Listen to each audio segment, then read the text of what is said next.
his new book. He is famous for writing this book about 4,000 weeks in your life. Stress about life and not doing enough in life and being a bit lost in life and all these things that we're going all through. And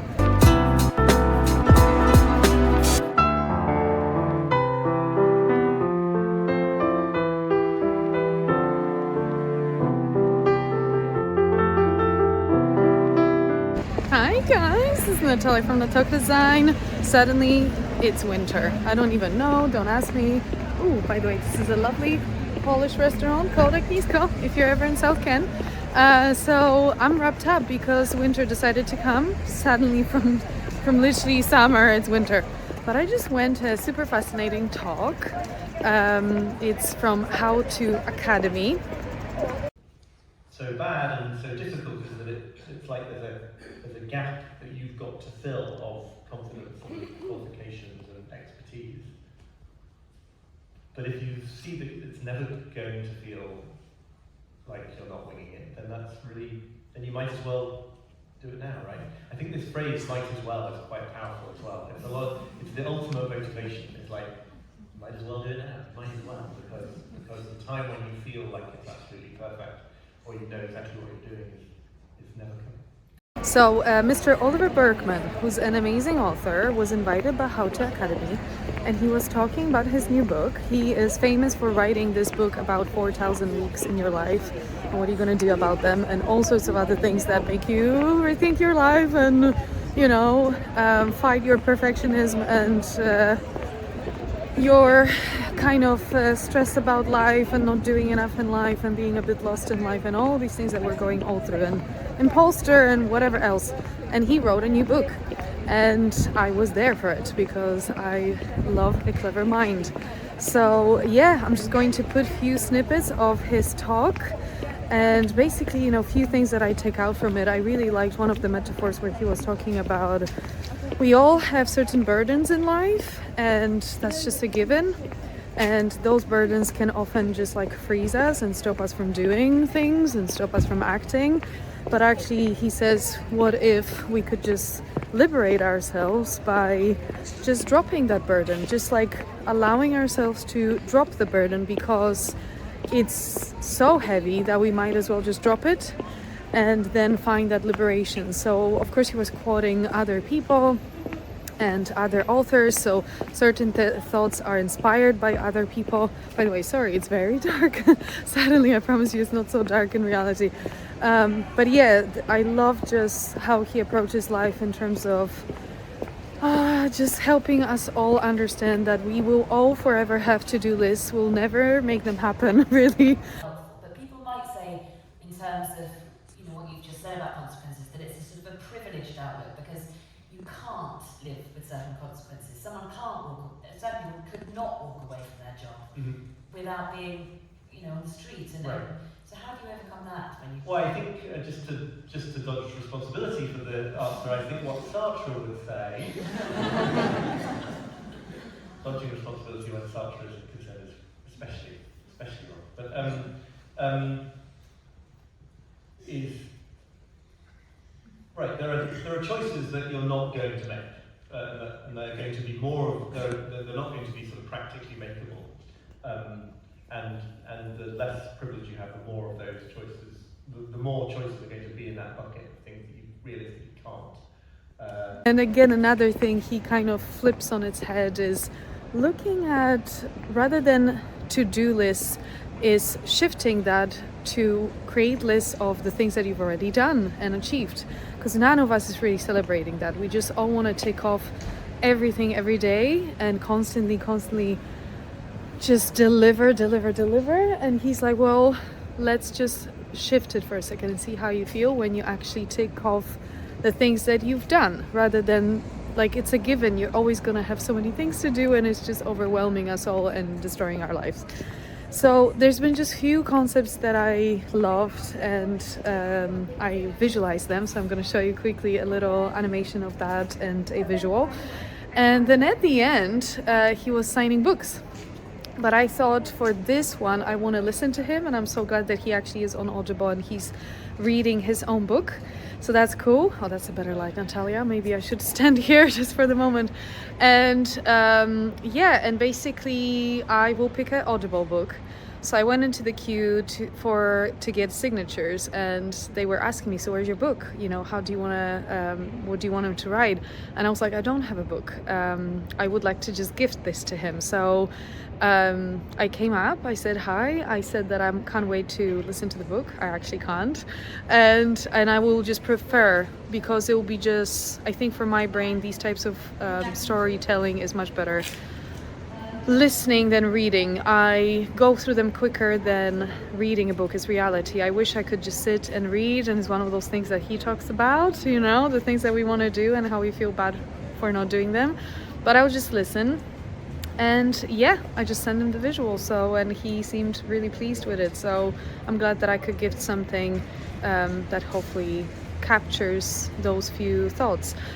Pile of things to read, or of, you know, in your Read Later app, the 8,000 articles that are waiting for you. It's just another really good example of how we live in this world of infinite inputs, infinite streams of stuff to be attended to, but we don't have infinite capacity to attend to them. It's really funny, to me anyway. As I write about in that chapter, that the kind of, I don't know what it was, 20 years ago, maybe 30 years ago, when all this sort of digital information overload was beginning to become a really significant problem.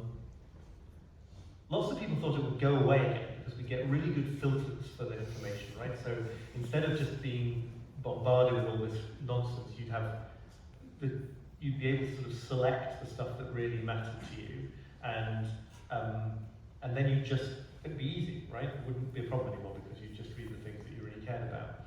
And we do have really good filters now, so like recommendation engines. I think that everyone will put their hands up and say they feel the same in lots of ways, and that's why. I mean, he talked about many things, right? So I'm not gonna even be able to discuss it all, but a few things that sticked in my head, and hopefully this is some sort of inspiration for you guys, because I'm always here to give any sort of insights from my world to yours if I learn something and I find something interesting. But the whole idea of, actually, even he was talking about work, how a lot of studies and approaches say if you could just try and work 3-4 hours a day, you will be so much more productive. Just try to be super disconnected from the world, no checking, nothing, no running around getting your coffee. You could split it into 2 parts, 3 parts, 1 part, it's up to you. But can you super focus on a slot like that, and the work doesn't have to be like all day and every day. And I understand, not always, not for everyone.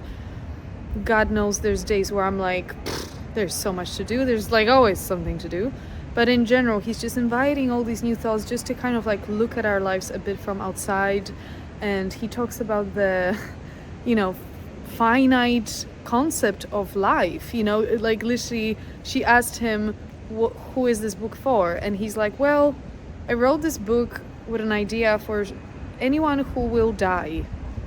And I was like, this is like the best answer ever. Like, of course, all of us then, you know, obviously, but none of us, of course, thinks about it. It's such a crazy concept none of us can comprehend. So many of us are scared of natural ways of feeling about this whole concept. State that I refer to in the book as productivity debt, right? You wake up and you feel like if you don't get a certain amount done by the end of the day, and you haven't quite justified your existence. You know, you don't quite have the right to be in the world. You've got to kind of, you've got to earn. Every day you've got to earn it, and then like it resets to what it was before each morning, and you've got to do it all over again. And I think this is very typical of that category of personality that psychologists call insecure overachievers, which is like 98% of the people in this room, almost guaranteed.